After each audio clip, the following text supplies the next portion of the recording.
casiña franca, na mariña entre loureiros, teño paz e teño amor, estou vivindo no ceo. E ahora respondemos todos ai la la. Ai la la la, ai la la la, ai la la la, ai la la la, ai la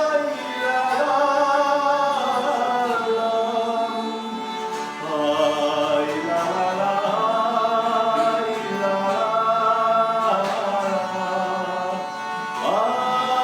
la la la, ai la la la, ai la la la.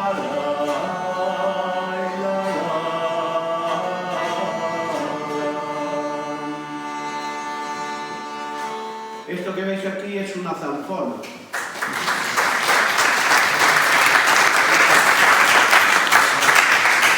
Yo creo que cuando puse el PowerPoint no le aplaudisteis, ¿eh?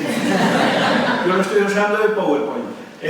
Digo, esto que veis aquí es una zanfona, es un instrumento de origen tradicional que nació posiblemente en Europa y a partir del siglo XI vino por el camino de Santiago, camino de Compostela. En Galicia, que somos muy amables, somos muy acogedores, nos gusta la buena música, sabemos valorar, la cogimos con mucho cariño y aquí se quedó. Y figura ya pues, en pórticos, en capiteles, en muchos códices, forma parte también de nuestras fiestas y de nuestras romerías. Y quedó, digamos, en el corazón de mucha gente que, a pesar del tiempo, pues la sigue recordando y sigue valorando ese patrimonio. A estas alturas, me imagino que tanto el señor moderador, Enrique, como muchos de vosotros diréis, este hombre, además de ciego y sordo, se confundió de jornada. Aquí estamos hablando de estadísticas, estamos hablando de números, estamos hablando del turismo rural, estamos hablando de muchas cosas. La zanfona es un instrumento muy curioso porque es un instrumento de cuerda y si os fijáis, no sé si podéis verlo a todos, pero bueno.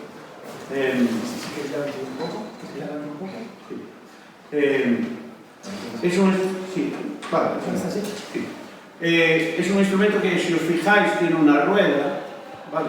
Esa rueda, si yo la giro y no hay nada en contacto, todo es silencio. Pero si yo junto o arrimo, digamos, una cuerda,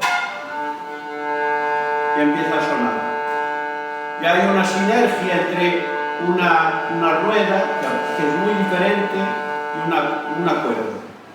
Si sumo otra cuerda más, ya suena algo mejor. ¿Vale? Y ya si hago un trío, ya es la repera. Qué mal pensados sois. Bueno, pues al final estamos hablando de innovación, de tradición, de sinergias, estamos hablando de armonización, estamos hablando de diferenciación, estamos hablando de cantidad de cosas que a veces nos suenan un poco teóricas, ¿verdad? Estamos hablando de sostenibilidad, estamos hablando de comunidad, de patrimonio, estamos hablando de muchísimas cosas que están muy bien resumidas, yo creo que en la zanfona. Entonces, de todas estas cosas que, bueno, solo se trataba un poco de distender y de que nos diéramos cuenta también de que en el turismo rural tenemos cantidad de elementos que son diferenciadores y que son elementos de calidad como para que la comunidad en la que habitamos, porque si es turismo rural, es turismo, pero también es rural. Y muchas veces nos olvidamos de que también esa comunidad rural en la que vivimos tiene suficientes elementos que la hacen atractiva y diferente para el público que pueda venir. Entonces, sí creo que es muy importante, y se lo decía antes a Enrique, que el hecho de que vayamos recogiendo esas estadísticas, porque a veces el nivel de profesionalidad, yo creo que hay mucha amabilidad. Yo reivindico el arte de la anfitrionía, el arte de ser anfitrión, de acoger a las personas, de estar a su disposición, evidentemente con la libertad de que cada uno puede moverse por donde quiere y como quiera, pero sí creo que en unos territorios como los que aquí tenemos, ese papel todavía deberíamos reivindicarlo más. Y por otro lado, pues creo que sí que es necesario que ese aprender también nosotros como propietarios y propietarias de que los tiempos cambian, de que los tiempos avanzan, de que hay siempre nuevas herramientas. ¿No? Te preguntaba por ese otro tema de la gente que todavía no usa, digamos, Internet y que es todavía un público muy importante y muy interesante. ¿No? Entonces creo que todos esos elementos ayudan y van a ayudar y van a seguir ayudando a que el turismo rural se mantenga. Fantástico, Francisco, gracias. Cesario y Fidel. Y bueno, desde mi perspectiva de la universidad y de profesor universitario, bueno, yo estudio el turismo rural desde finales de los años 90. Primero como investigador hice mi tesis doctoral, digamos, en temas relacionados con el turismo rural en Galicia. Posteriormente como profesor, digamos, del máster de turismo de la UST y ahora casi más a partir, digamos, de los trabajos que hacen mis alumnos y que yo, digamos, dirijo o los acompaño, ¿no?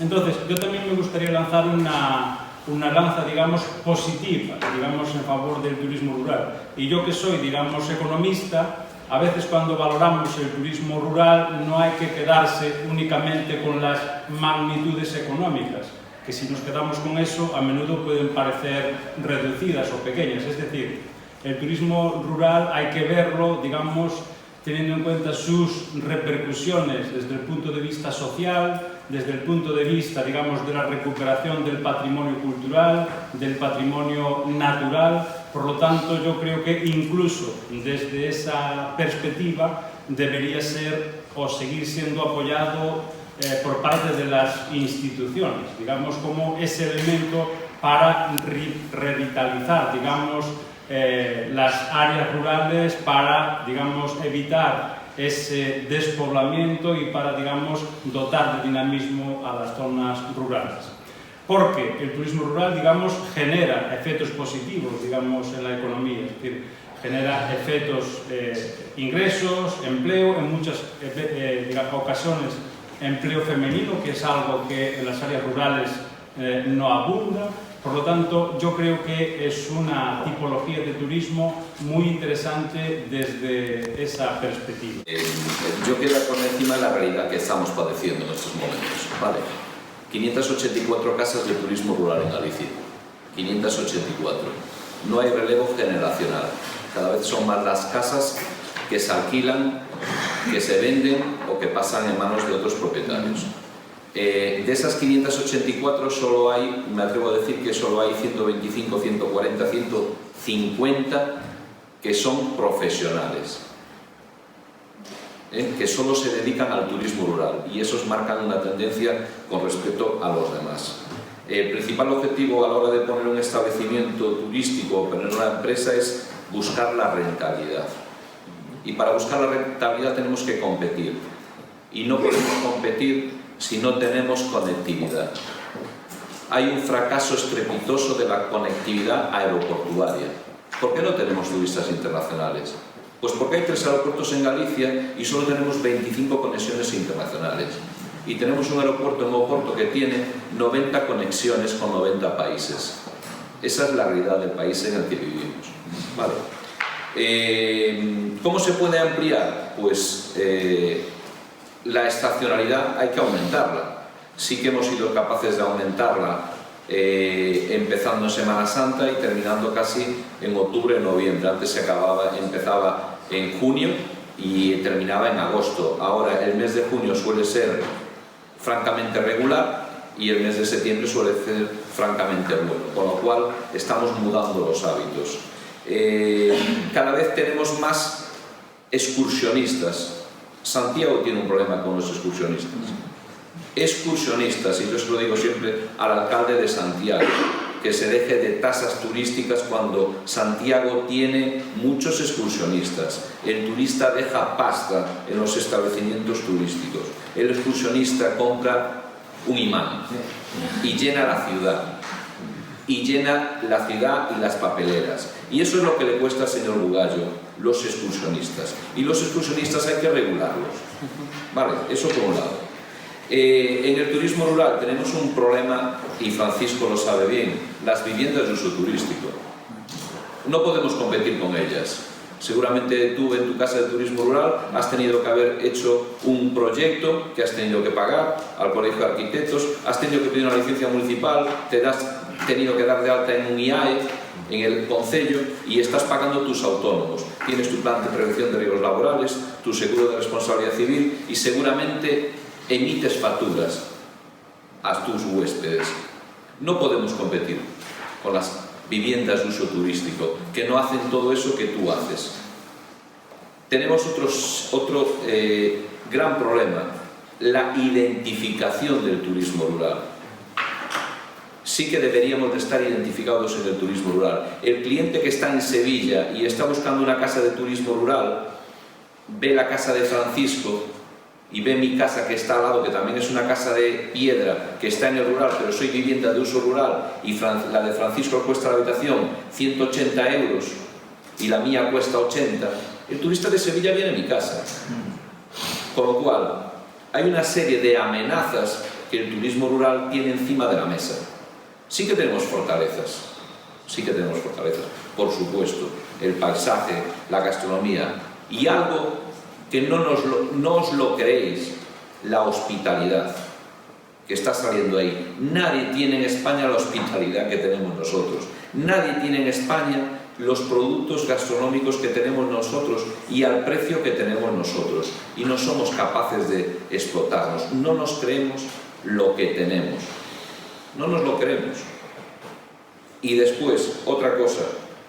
Cada uno va por libre. Y así nos va. No hay una unión en el sector, no la hay, y lo estamos viendo en la federación. Cada vez se están desinflando las asociaciones. Me alegro que salga una nueva asociación y que os unáis, aunque seáis 3, 4, es preferible que seáis 3, 4, es preferible que seáis 3, 4 y no 25 y que no trabaje nadie, ¿vale? Es preferible que seáis 3, 4. Con lo cual, todas esas amenazas que tenemos hay que ponerse encima de la mesa y tratar de erradicarlas, y las fortalezas, que sí las tenemos, y muchas, la recuperación de patrimonio, en los puestos de trabajo en el entorno rural, pero la creación de puestos de trabajo y la recuperación de patrimonio tienen que ir unidos también por las responsabilidades de los ayuntamientos. A mí de poco me vale que en mi ayuntamiento recupere una casa de turismo rural si el alcalde no me pone alcantarillado en mi casa. Si el alcalde me tiene las corredoiras o las fincas o las carreteras que van a mi casa de turismo rural llenas de zarzas. O sea, tiene que haber algo que todo el mundo responda. La colaboración público-privada tiene que existir y existe, pero la colaboración público-pública no existe. O sea, no hay, y Dios me libre, cuando tengas que solicitar autorizaciones al Ayuntamiento, que es del Deportivo, a la Diputación, que es del Celta, y a la Xunta de Galicia, que es del Flavia. Vale, con lo cual hay una serie de medidas que tenemos que seguir adoptando, y eso lo hace la unión. Poner encima de la mesa estos problemas y hacer este tipo de foros ayudan a solucionar problemas. Con lo cual, yo quiero acabar diciendo que el turismo rural sí que creo que tiene mucha vida. Tenemos que mejorar las situaciones que tenemos. Hemos pasado un momento muy álgido en el turismo rural, hemos marcado tendencia a nivel nacional, pero nos hemos desinflado. Y quizás eso haya sido porque no hemos sido capaces de estar unidos. Yo recuerdo, hace 10 años la federación tenía casi 400 asociados, había más de 25 asociaciones de turismo rural en Galicia que funcionaban, porque una cosa es que las haya y otra cosa es que no funcione, y desde luego todo lo que tú dices yo lo comparto, pero hay una serie de cosas que no depende tanto de nosotros, que depende a lo mejor más de los políticos y que tienen que tomar una serie de medidas para contrarrestarlas. A mí cuando me preguntan cómo lo veo, tengo que decir todo negro. Pero evidentemente, decía ahora Cesario que muchas veces las cosas dependen de los políticos. Creo, no sé, como tampoco los veo, pues no sé si ahora aquí hay políticos, pero creo que tenían otras urgencias y tuvieron que marchar, con lo cual a veces las cosas que les puedes decir pues no son precisamente en estos años, ¿no? A mí me gusta pensar en positivo, me gusta más que estar pegándome con la cabeza contra el muro de las lamentaciones, pues intentar un poco usar eso que ahora está tan de moda, que se llama la resiliencia, el levantarse, el ver qué posibilidades, qué potencialidades tenemos. Y creo que tenemos muchísimo.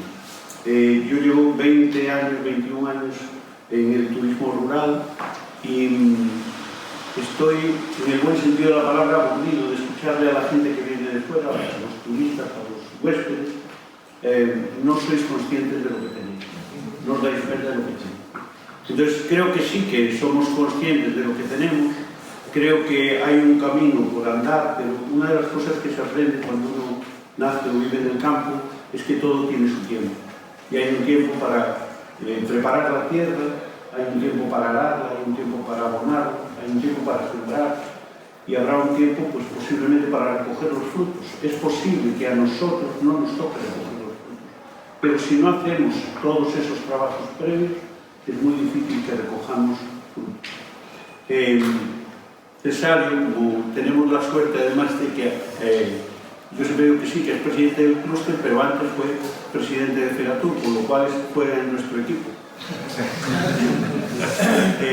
Pues entonces sabe bien y conoce muy bien esa realidad, ¿no?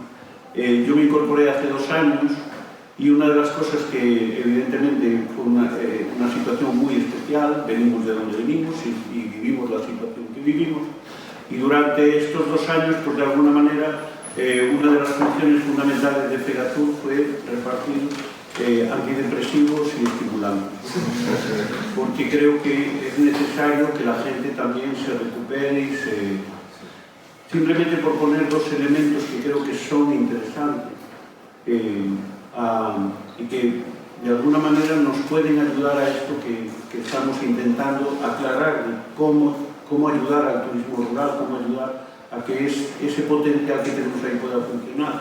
Bueno, pues desde una formación que se hizo usando las herramientas que ahora tenemos y que participaron casi 300 casas de turismo rural, es verdad que la situación era muy especial, pero fuimos quien de preparar desde manuales de buenas prácticas hasta generar videoconferencias o charlas telemáticas para que la gente pudiera, digamos, formarse. Hemos sido capaces también de seguir potenciando un elemento que parecía que estaba un poco en declive, como era esa experiencia de otoño gastronómico, que evidentemente todavía tiene mucho que mejorar, porque tiene posibilidades en cuanto a dar a conocer un patrimonio, en cuanto a desestacionalizar todo esto, pero evidentemente también tenemos que revisar incluso los aspectos económicos, ¿no? Porque realmente tiene un valor que muchas veces no se corresponde con lo que el público paga. Y ahí es donde también como propietarios y propietarias nos tenemos que hacer esas preguntas que muchas veces rehuimos hacernos. ¿Cuál es nuestro público? Si realmente lo que tenemos que hacer es ponernos en la ventana de Internet y dejar que venga el público, o como elemento diferenciador, elemento de calidad, elemento de ser diferentes, pues nos tenemos que preocupar muy mucho de a qué públicos nos dirigimos y qué públicos buscamos, y cómo incentivamos esos públicos. A mí no me gusta nada pensar en que el público va a venir una sola noche a mi casa. Yo creo que el concepto tiene que ser que el público viene a una comunidad, viene a un territorio, y evidentemente puede dormir en la Ribeira Sacra, puede dormir en Ribeiro, puede dormir en la Costa da Morte, pero viene a un territorio, a una comunidad, y tenemos que conseguir que se pase días en esta comunidad. Eso por un lado. Y por otro lado también eso nos tiene que ayudar mucho también a ser conscientes de que solos no podemos hacer las cosas. Es decir, el marketing comercial a nivel de casa de turismo rural, única y exclusivamente una casa, es muy difícil poder llegar a los públicos que necesitamos.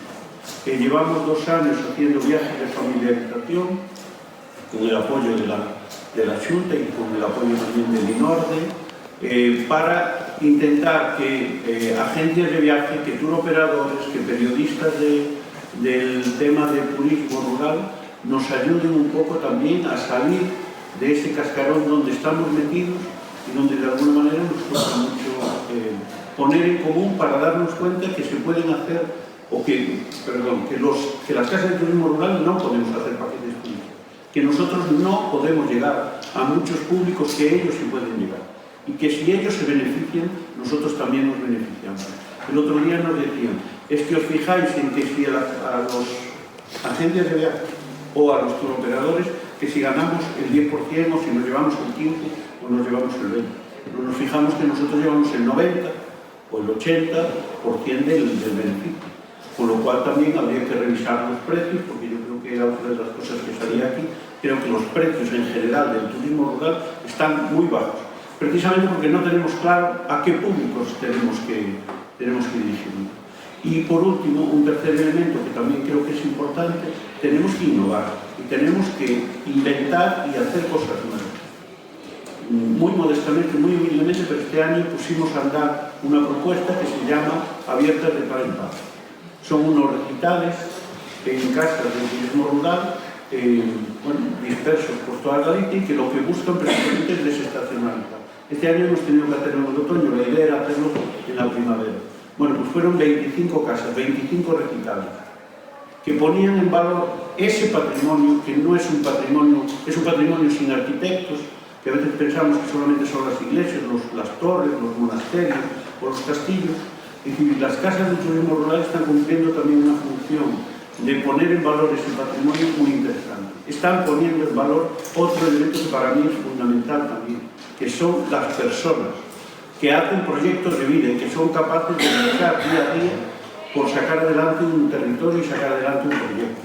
Y por otro lado, pues también hemos permitido crear sinergias con otro colectivo que también se lo está pasando bastante mal, que es, por ejemplo, el colectivo de los artistas. Pensar que mucha de la música, mucha de la tradición, mucha de la literatura, de los cuentos, nacieron en las aldeas, nacieron en las casas. La gente se reunía para cantar, se reunía para contar historias. Bueno, pues haber recuperado esos espacios, lo que estamos recibiendo ahora de mensaje, digamos, tanto de los artistas, de los propietarios, como del público que participó, es que esto es otro elemento que es muy positivo y que tendríamos que potenciar todavía más.